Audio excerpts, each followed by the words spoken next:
Hello, welcome to another episode of Things That Go Bump in the Night and Why. When I was in Savannah, Georgia, we were with an organization that was kind of political in nature, and so they wanted to raise some money for the upcoming year. They wanted to get their message out, and the county fair was coming, so it was agreed that we would have a table and we would all sit down at the table and we would talk to people about different things, whether it was biblical, whatever was on people's mind. Also talk about the events and the time that was taking place. Now, this would have probably been about 1995, 96, somewhere around in that range, mid 90s.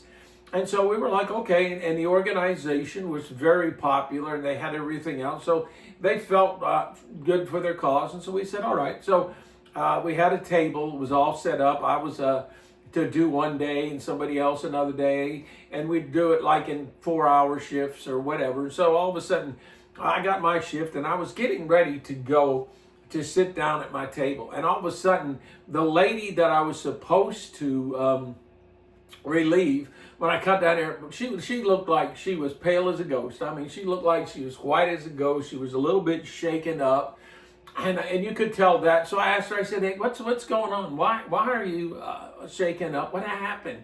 You know, and she was telling me. She said, "Well, I was sitting at this table here, and this guy came up, and all of a sudden he told me that I was a witch and that I had to kill him by my Christian principles. That I was supposed to kill him." And she said, I didn't know what to say, and he just kept going on and telling me all this stuff about him being in the cult and all, and what all that they were going to do and everything else like that there. And so I'm a little bit more brash at times. So I said, well, that's great. I hope I run into the gentleman that he may come around and talk. And so I was sitting there, I bet you it wasn't more than 30 minutes later.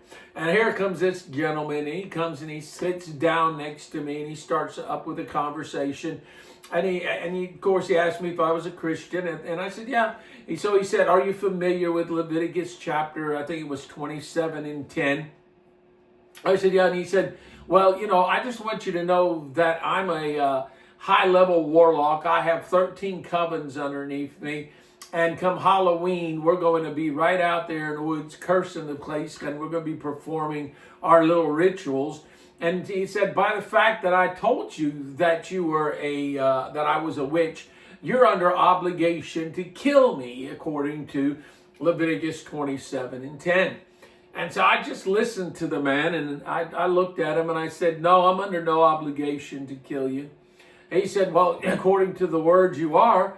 I said, well, according to the word that you're saying that I am, remember, I'm under the New Testament. In the Old Testament, God dealt with the sinner. God dealt with them in one way. I said, in the New Testament, he's given us power and authority over those spirits that you think that you can control.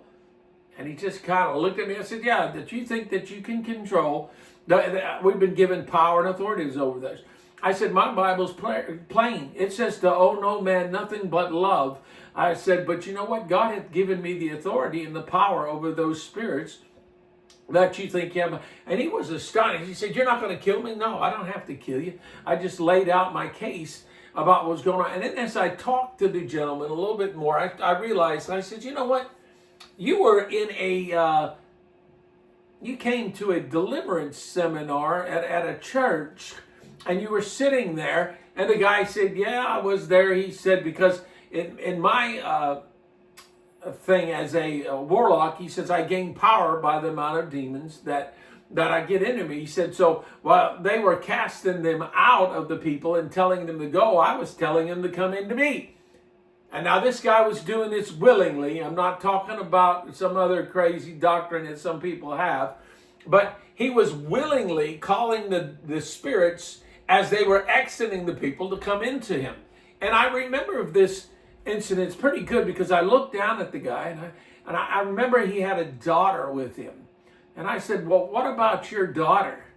I said, all those spirits you think you can control, they're going to take you to a place when they are through with you that you will scream for eternity that you never ever wanted to enter in. I said, and what about your daughter? What's going to become left of your daughter that you are going to leave there Are you going to have her inherit the trauma that you have yourself? Are you going to have her inherit the destiny and where you are heading if you do not change your life, or you do not get a grip and renounce the stuff that you're in? Well, he got a little bit irritated, and he just eventually he just said, you know what?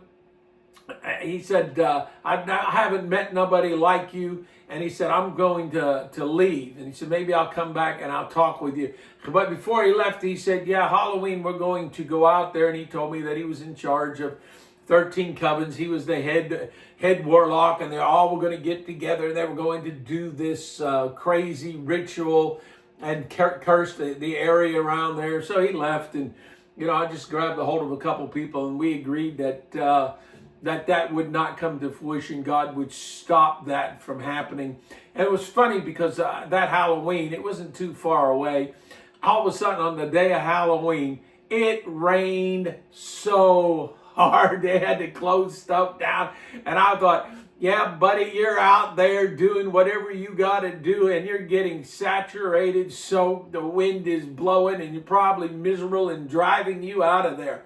So, you know, it's interesting that the people that you would enter into. So I just want to ask you, write down in a comment, let me know if you've had any experience, if you dealt with some people that were warlocks at that time, or somebody just tried to intimidate you through the use of the occult and the spirits. And just encourage you to know that, listen, you've been given power and authority over them in Jesus' name.